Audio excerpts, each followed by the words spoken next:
Voilà, comme ça. Comme ça. Ça ne va pas tenir sur 3 lignes, 2 lignes maximum. Donc, soit je vais réduire, voilà, la taille comme ça. Et puis, voilà, réduire l'interligne. Voilà. Voilà, sur 3 lignes maximum. Il fait ça, il va pas monter de comme on appelle ça, déplacement. Et puis, je fais CTRL T et puis j'augmente la taille comme ça. Voilà, j'augmente la taille comme ça. Tout simplement, mon premier résolu. Ok. Mais ça crée un déséquilibre parce que la ligne, bon, on peut laisser ça comme ça. Hein. Sinon, on peut laisser ça comme ça. On peut laisser, voilà. Je vais voir quelque chose, il teste quelque chose. Ok, comme c'est bon. Voilà, comme c'est bon. Parce que c'était déséquilibré. Parce que lui là doit être posé sur un élément solide. Voilà, lui là doit être posé sur un élément solide.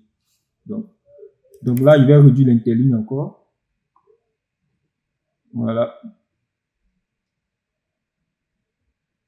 Voilà. Parfait.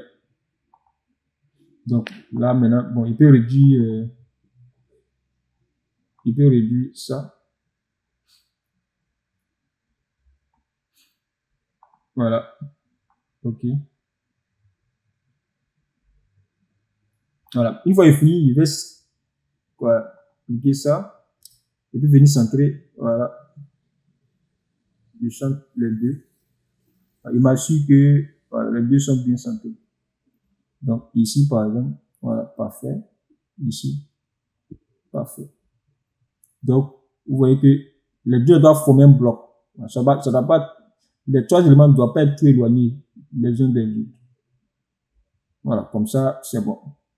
Voilà. Maintenant, si je suis trop truc, ça, il met ça en gras. Voilà. Voilà. Comme ça, ok.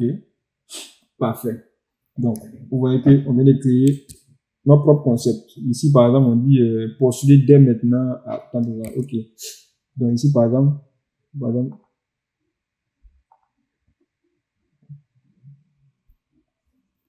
ici, par exemple, au lieu d'inscrire, par exemple, il met, par exemple, démarre, voilà.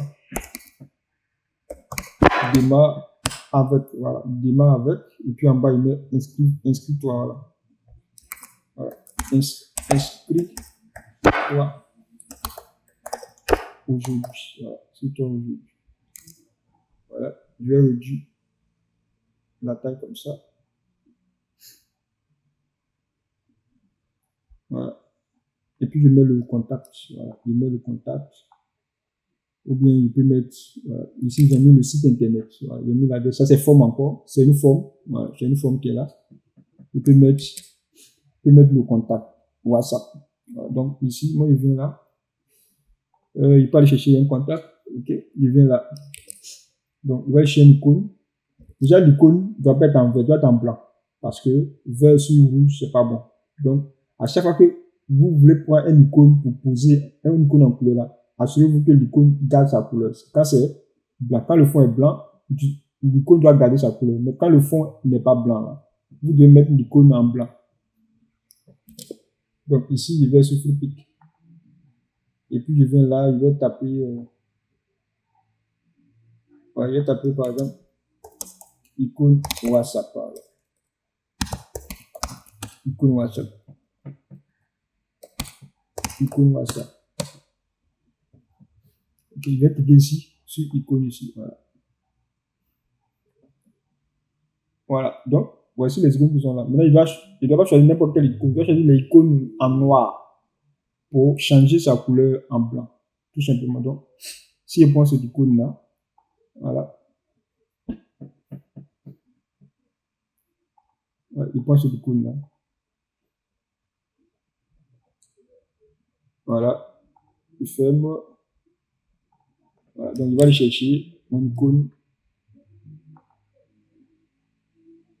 Voilà. Importer. C'est pas compliqué. Vous voyez que rien n'est compliqué. Il suffit d'appliquer simplement. Applique. Donc, il fait double clic dessus. Il va changer la couleur en couleur. Voilà. Il change la couleur comme ça. OK. Il valide. Il fait CTRL T sur l'icône. Il va réduire la taille. Voilà. Je vous dis la taille. J'envoie ça ici. Voilà. Je vous dis encore la taille. Ok. Si vous avez remarqué, depuis qu'on commence, on a utilisé seulement une seule police de couture. Pas plus. Donc ça,